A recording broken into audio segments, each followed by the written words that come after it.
আজি আমাৰ হাগ্ৰামা মহিলাই ডাঙৰীয়া তেখেতসকলৰ এটা বিশ্বাস মানে নাছিলে তেওঁলোকে মানে কৈছে যে এছেম্বলি ফ্ল'ৰত মানে হ'ব লাগে আৰু কোৰ্টক সেই হিচাপে পেটিশ্যন দিছিলে কোৰ্টে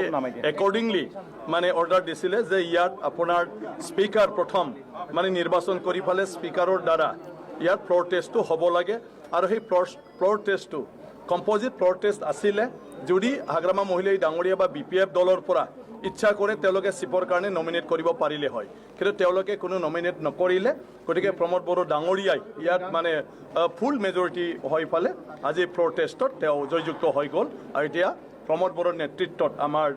এলায়েন্সৰ চৰকাৰটো আজিৰ পৰা আৰম্ভ হৈ গ'ল সেক্ৰেট বেলটত ডিমাণ্ড কৰিছিল নহয় তেনেকুৱা কনষ্টিটিউশ্যনত সেক্ৰেট বেলট বুলি নাথাকে এছেম্বলিত ইয়াত আপোনাৰ বেলট হ'লেও নাম লিখা থাকিব চিট নাম্বাৰ লিখা থাকিব গতিকে আমাৰ ইয়াত ছিষ্টেম নাই বুটম হ'লেই হয় বুটম টিপিব পাৰিলে হয় বুটমটো নাই গতিকে হাত ৰেজ কৰিছে গতিকে সেইটোৱেই হৈ যায় মানে ডেম'ক্ৰেচিটো বিভিন্ন এছেম্বলিতো মুখ্যমন্ত্ৰীবিলাকে যেতিয়া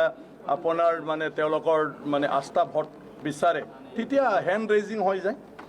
গতিকে তাতে আৰু আজি তেওঁলোকে যিহেতু কোনো ষ্টেণ্ডে নল'লে সেইটো অট'মেটিকলি প্ৰমোদ বড়ো মানে মেজৰিটিটো তেওঁলোকে মানিলোঁ আজিৰ দিনত ডেম'ক্ৰেচিটো আমি চাবলৈ পালোঁ BTC নহয় সেইটো উচিত নাছিলে চোৱা ইয়াত এটা সাধাৰণ কথা আছিল যে এলফাবেটিকেলি হ'ব লাগে না বোলে কোনোবা CM হৈ থকা মানুহক প্ৰথম কৰিব লাগে তো পাৰ্লিয়ামেণ্ট আৰু এছেম্বলি দুইটাও চলে কেতিয়াবা এলফাবেটিকেলি কেতিয়াবা মুখ্যমন্ত্ৰীয়ে আগতে যিহেতু তেওঁ মানে আপোনাৰ অ'ভাৰটেকিং লৈ লয় তেতিয়া মুখ্যমন্ত্ৰীক এটা সন্মানত প্ৰথম মানে অ'ভাৰটেকিং লয় ঠিক আজিও BTCত সেইটোৱেই হৈছিলে যে প্ৰমোদ বড়ো ডাঙৰীয়া আৰু যিখিনি EM হিচাপে অ'ভাৰটেকিং লৈছিলে তেওঁলোকক প্ৰথম কৰাইছিলে বাকী এলফাবেটিকেলি গতিকে তাত ইমানখিনি হুলস্থুলুচ কৰিবলগীয়া নাছিলে তেওঁলোকে চবে ছিনিয়ৰ মানে সদস্য হয় এই হাউচত তেওঁলোকে আজি 15 বছৰলৈকে তেওঁলোকে কাউন্সিল চলাই আছে গতিকে ইমানলৈকে যাব নালাগিছিলে আৰু তেওঁলোকে অলৰেডি কৰিম বুলি আহিছে কাৰণ তেওঁলোকে প্লে কাৰ্ড লিখি আনিছে গতিকে ইয়াত হঠাৎ হোৱা বস্তু নহয় তেওঁলোকৰ সেইটো কৰিম বুলি আহিছিলে গতিকে উপায় নাই কিন্তু ডেম'ক্ৰেচি তথাপিও আজি মানে বজাই আছে লাষ্ট মমেণ্টত আপোনাৰ এজ পাৰ মানে ৰুল আমাৰ এছেম্বলিৰ ৰুল আৰু এতিয়া অনাৰেবল হাইকোৰ্টৰ অৰ্ডাৰ মতে আজি BTCত ফ্ল'ৰ টেষ্টটো হৈ গ'ল থেংক ইউ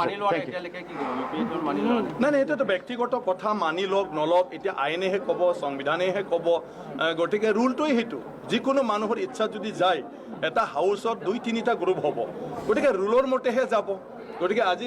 ৰুল মতে হৈ গ'ল তাত আৰু কাৰোবাৰ মানা নামানাৰ লগত কোনো কথা নাথাকে যিহেতু এছেম্বলিৰ ফ্ল'ৰত সেইটো হয় থেংক